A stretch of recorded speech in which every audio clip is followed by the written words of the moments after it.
বিনা শর্তে মোবাইল দিতে হবে চুচুড়া ঘড়ির মোড়ে অবস্থান বিক্ষোভ অবরোধ আশা ও অঙ্গনওয়াড়ি কর্মীদের। চুচুড়া ঘড়ির মোড় অবরোধ আশা অঙ্গনওয়াড়ি কর্মীদের বিনা শর্তে মোবাইল দেওয়া, প্রতি মাসে ইনসেন্টিভ, বিনা পারিশ্রমিকে কাজ করানো যাবে না, ভাতা বৃদ্ধি, মেলা খেলা, পুজোর ডিউটিতে পারিশ্রমিক দেওয়া সহ একাধিক দাবিতে হুগলি জেলা দপ্তর ডেপুটেশন কর্মসূচি। AITUC সংগঠনের ব্যানারে অবরোধ বিক্ষোভ কর্মসূচিতে হুগলির 18টা ব্লকের আশা অঙ্গনওয়াড়ি কর্মীরা ঘড়ির মোড়ে জড়ো হয়। জেলা শাসক না থাকায় অতিরিক্ত জেলা শাসক স্মারকলিপি জমা নিতে 8 জন প্রতিনিধিকে ডাকেন। কি নিয়ে আজকে ডেপুটেশন? আজকে আমাদের যেটা মোবাইলের টাকা 10,000 টাকা দিয়েছে আমাদের 10,000 টাকা দিয়ে 14-15টা শর্ত মিটিয়ে দিয়েছে, যেই শর্তগুলো আমাদের পক্ষে মানা সম্ভব না। কারণ ধরুন আমাদের নিজেদের জীবনের কোনো দাম থাকে না, আমরা মরে গেলে আমাদের মোবাইলটা ফেরত দিতে হবে। আমাদের যে মারা যাওয়ার পর 5 লাখ টাকা দেওয়া ঘোষণা করা হয়েছিল, সেই টাকাটা আমাদেরকে দিচ্ছে না। ওদের বলছে যতদিন আমরা নিজেদের শর্তগুলো ছিল না,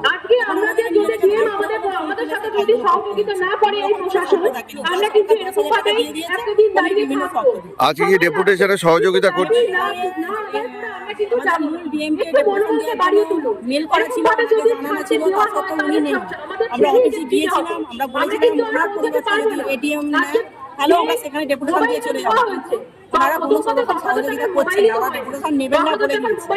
তো আমরা চাই যতক্ষণ না ওনারা আসছেন ততক্ষণ আমরা বিক্ষোভ মিছিল এখানে চালিয়ে যাবো। কি নাম আপনার? আমার নাম সুস্মিতা ঘোষ। সুস্মিতা ঘোষ।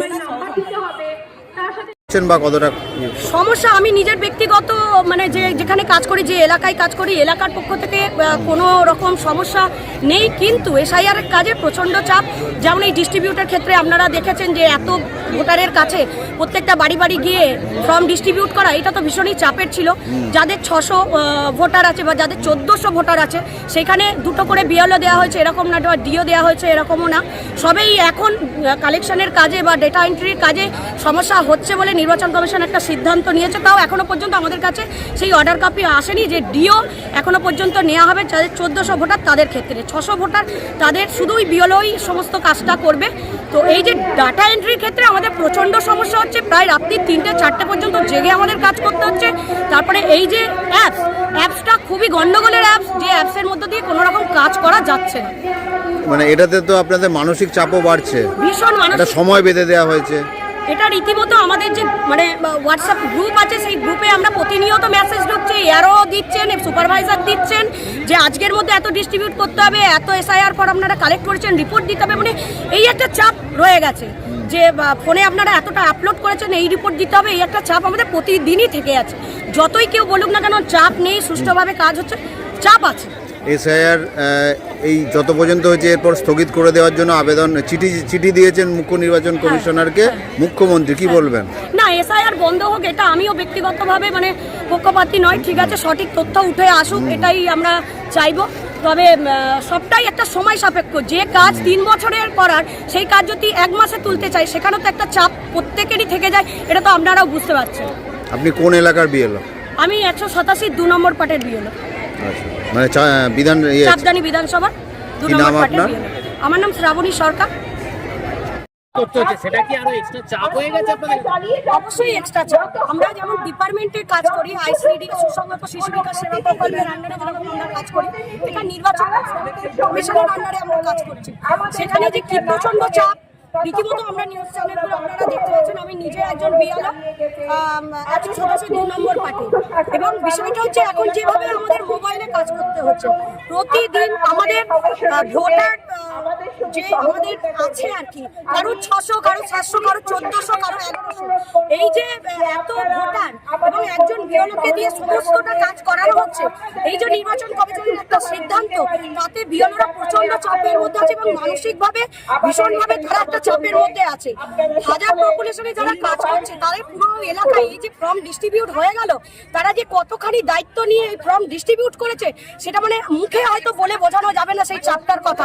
যারা সেই কাজটা করছে তারা নিজেরা বুঝতে পারছে। আপনারা দেখতেও পাচ্ছেন যে চাপ না নিতে পারার জন্য বহু অঙ্গনওয়াড়ি কর্মী এবং মাস্টারমশাইরা তারা কিন্তু সুসাইড করছেন। বা কারণ আমাদের কন্যাগড়েই একজন অঙ্গনওয়াড়ি কর্মী, তিনি কিন্তু ব্রেন স্ট্রোকে এখনো পর্যন্ত উনি কিন্তু হসপিটালে ভর্তি আছেন। তো এই যে একটা ফর্ম ধরে যা ফর্মে আপনারা এসআইআর ফর্মে যারা আপনারা সাবমিট করেছেন সেটাই ধরে ধরে কিন্তু মোবাইলে এবার উঠছে। তাহলে যার 600 ভোটার যার 1400 ভোটার একজনের পক্ষে কি সম্ভব এইভাবে কাজটা করা? নির্বাচন কমিশনের একটা সিদ্ধান্ত নেওয়া দরকার ছিল, যেখানে ভোট গ্রহণ কেন্দ্র সেখান থেকে বিএলওরা বসে অন্তত সেই ফর্মগুলো ডিস্ট্রিবিউট করুক এবং ভোটাররা যাতে সেখানে এসেই ফর্মগুলো মানে সাবমিট করুক, তাহলে কিন্তু কাজের চাপটা অনেক হলেও কম হতো। অবশ্যই 3টে 4টে পর্যন্ত কাজ করতে হচ্ছে, শুধু নির্বাচন কমিশনের কাজ, এছাড়াও তো আমাদের নিজেদের ডিপার্টমেন্টের কাজ আছে, সেই কাজও কিন্তু আমরা পাশে রেখে দিতে পারছি না। যতই নিউজ চ্যানেলে দেখানো হোক না কেন যে আপনারা যে কাজ করেন সেই কাজের মধ্যে আপনারা থাকবেন না, শুধু এখন আপনারা নির্বাচন কমিশনের কাজ করেন, সেটা কিন্তু বাস্তবে কর্মীদের কিন্তু হয়ে উঠছেন। অনেকে তো অসুস্থ হয়ে যাচ্ছে কাজ অনেকে করতে। অসুস্থ হচ্ছে, মানসিক ভাবে তারা ভেঙে পড়ছে, তারা কাজ করতে চাইছে না, মারা গেছেন অনেকে, যেমন বিওলো মারা গেছেন, যে তেমন সুপারভাইজারদের উপরে চাপ আছে, অনেক সুপারভাইজার চাপ নিতে পারছেন না, তাদেরও স্ট্রোক হচ্ছে, এই বিষয়গুলো তো আছে, আপনারা তো দেখতেই পাচ্ছেন। আমার নাম শ্রাবণী সরকার, আমি চাঁদদানি প্রজেক্টের একজন অঙ্গনওয়াড়ি কর্মী। হ্যাঁ, আমরা নিউজে দেখতে পাচ্ছি না, আমাদের মাননীয় মুখ্যমন্ত্রী আমাদের বিষয়টা নিয়ে একটু ভাবনা চিন্তা করেছেন যে বিওলেরদের ওপর থেকে মানসিক যে চাপ সেটা কমানো হোক, কিন্তু উনি বলছেন, কিন্তু উনি কি কম চাপ আমাদের দিচ্ছেন? আজ তো এই যে মোবাইলের আমরা 2019 থেকে আমরা এই মোবাইলের দাবি রাখছি, অন্যান্য রাজ্যে দুবার করে ফোন পেয়ে গেছে, আমাদের পশ্চিমবঙ্গে এই একবার ফোন দেওয়া হলো, তাও 5 বছর পর। 5 বছর আগে যে টাকা এসেছে সেই টাকা যে কোন খাতে যে ব্যবহার করা হয়েছে আমরা এখনো পর্যন্ত জানতে পারিনি। আমাদের সংগঠনের পক্ষ থেকে বারবার আমরা ডেপুটেশন নিয়ে গেছি, আমরা সুসংহত শিশু বিকাশ প্রকল্পের যিনি দায়িত্বে আছেন ডিরেক্টরের কাছে এবং বিকাশ ভবনে আমরা প্রতিনিয়ত আমাদের ডেপুটেশন দিয়েছি। সেখান থেকে আমরা আশ্বাস পেয়েছিলাম যে ফোন আমাদের ডিপার্টমেন্ট থেকেই দেওয়া হবে, আমরা তার জন্য টেন্ডার ডাকছি বা টেন্ডার দিচ্ছি। এই কথাতে আমরা কিন্তু আমাদের নিজেদের ফোন থেকে এতদিন কাজগুলো চালিয়ে গেছি। সেই সময়ও আমাদের প্রচণ্ড চাপ এই ডিপার্টমেন্ট থেকে এবং দিদির দায়িত্বে থাকা অধীনে থাকা ডিপার্টমেন্ট, সেই ডিপার্টমেন্টই কিন্তু আমাদের দিয়েছিল। সেই সময় মোবাইল কেনার জন্য আমার অঙ্গনওয়াড়ি অনেক দিদি কিন্তু আত্মহত্যা করেছে, সেই চাপ নিতেও পারেনি, তারাও কিন্তু মৃত্যুমুখী হয়েছে। তো দিদির কাছে এই যে এই চাপের কথা মানে কি বলবো, আমাদের কাছে একটু হলেও হাস্যকর। দিদি যদি সত্যিই আমাদের ভাবনাটা ভাবতো, তাহলে দিদি এই ফোন দেওয়ার সঙ্গে সঙ্গেই এই 14টা শর্ত রাখতেন না। আর যে শর্তটা রাখা হয়েছে আপনারা একটু শর্তটা দেখলে আপনারা জানবেন, বুঝতে পারবেন যে কোনো কোম্পানি, আজ পশ্চিমবঙ্গের কোনো কোম্পানি এখনো পর্যন্ত আমাদের 2 বছরের ওয়ারেন্টি আছে এরকম ফোন কিন্তু আমরা মার্কেটে পাচ্ছি না। কিন্তু আমাদের শর্তে রাখা হয়েছে যে 2 বছরের ওয়ারেন্টি ওলা ফোন আপনাদের কিনতে হবে, প্লাস ব্যাটারির যে মানে ওয়ারেন্টি সেটাও থাকতে হবে 1 বছর। অথচ কোম্পানিগুলো বলছে যে 6 মাসের বেশি আমরা ওয়ারেন্টি ব্যাটারিতে দিই না। তাহলে এই যে শর্ত রাখা হলো কাদের সাথে, কাদের উপরে চাপ দেওয়া হয়েছে ফোনের জন্য? 10,000 টাকা। 10,000 টাকার মধ্যে যে গাইডলাইন্স বেঁধে দিয়েছে সেই অনুযায়ী এই 10,000 টাকার মধ্যে ফোন আমরা মার্কেটে পাচ্ছি না, সেটা হয়ে যাচ্ছে বেশি দাম 15,000 বা 20,000। এবার 15,000 20,000 টাকা দিয়ে যে আমরা ফোন কিনবো, এই ফোনটা একমাত্র বলে দেওয়া হয়েছে যেটা যে এই ফোন একমাত্র আমরা অফিসের কাজেই আমরা ব্যবহার করতে পারবো, নিজেদের ব্যক্তিগত কোনো কাজে কিন্তু আমরা ব্যবহার করতে পারবো। বিক্ষোভ এই অবরোধ কেন করেছেন? বিক্ষোভ অবরোধ করেছে এই যে শর্ত সাপেক্ষে ফোন দেওয়া হয়েছে, শর্তগুলো তুলে নেওয়ার জন্য। বিনা শর্তে আমাদের ফোন দেওয়া হোক, আমরা রাজি আছি, কোনো শর্ত রেখে আমরা ফোন কিনছি না, কিনবো না। কি সমস্যা? প্রশাসন বলছে ডিএম নেই, এডিএম নেই, যেই ডিপার্টমেন্টে আমাদেরকে ঢোকাতে চাইছেন সেখানে শুধু আমরা পশ্চিমবঙ্গ আশাকর্মী ইউনিয়ন আর বলতে কোনো দাবি রাখতে পারবো না সেখানে। তাহলে আমরা আমাদের দাবিটা কোথায় জানাবো? বারবার করে আমরা সিএমওইচকে জানানো হয়েছে আমাদের দাবি, বারবার করে জানানো হয়েছে অঙ্গনওয়াড়ি সেন্টারে, কিন্তু সেখানে আমরা কোনো রকম ভাবে কোনো ফল পাচ্ছি না। আজকে ডেটে দাঁড়িয়ে 1 ঘন্টার উপরে এখানে সিনিয়র দিদিরা যাদের 70 বছরের উপরে বয়স তারা বসে আছেন, একবারও প্রশাসনের ভূক্ষেপ নেই যে আমাদের কোনো রকম ভাবে কোনো ব্যবস্থা করে দেবেন। তারা উইথড্র করে নিচ্ছে, তারা বলছে ইন্টিমেশন দিয়ে, আমরা ইন্টিমেশন দিয়ে রেখেছি, মেল করা আছে, তা সত্ত্বেও প্রশাসনের কোনো সহযোগিতা নেই আমাদের এই হুগলিতে। অন্যান্য জায়গাতে প্রত্যেক জায়গাতে 18 থেকে 18 নভেম্বর ডিএম ডেপুটেশন হয়ে গেছে, তারা প্রত্যেক ডিএম স্যার নিজে এসেছেন, তাদের সাথে দেখা করে তাদের সাথে কথা বলেছেন। অথচ আমাদের হুগলিতে ডিএম বারবার আমরা এসেছি, অথচ বারবার একবারও তিনি আমাদের সাথে দেখা করেনি। এইটা কেন হবে?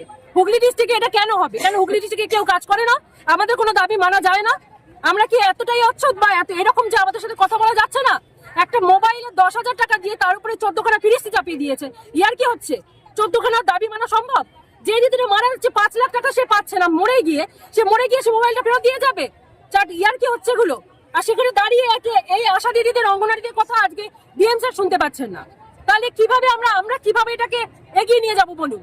আমরা কি সাধারণ মানুষকে তো চাইছি না আমরা বিরক্ত করতে? দেখুন না চারিদিকে লোকজন ডেপুটেশন যে দেওয়া হবে সেটাকে আগে থেকে প্রশাসনকে জানিয়েছিলেন? আমাদের মেল কপি আছে মেল কপি তারপরও আপনাদের সাথে কোনোভাবে সহযোগিতা করা হচ্ছে না? কোনো রকম ভাবে সহযোগিতা করছে না। এই দেখুন আমাদের ইন্টিমেশন কপি দেওয়া আছে, মেল করা আছে। তারা জানিয়েছিলেন যে এডিএম আমাদেরকে এই বাইকটা মানে আমাদের যে এডিএম তিনি জানিয়েছেন, তিনি যদি নাও থাকেন আমাদেরকে বলেছিলেন আপনারা ডিউরেশনটা বাড়িয়ে নিন যাতে করে কি উনি আমাদের সাথে দেখা করতে পারেন। কিন্তু আজকের দিনে দাঁড়িয়ে বলছেন এডিএম নাকি নেই। আমরা এরকম ভাবে চাইছি না, সাধারণ মানুষকে এরকম ভাবে বিরক্ত করতে চাই না।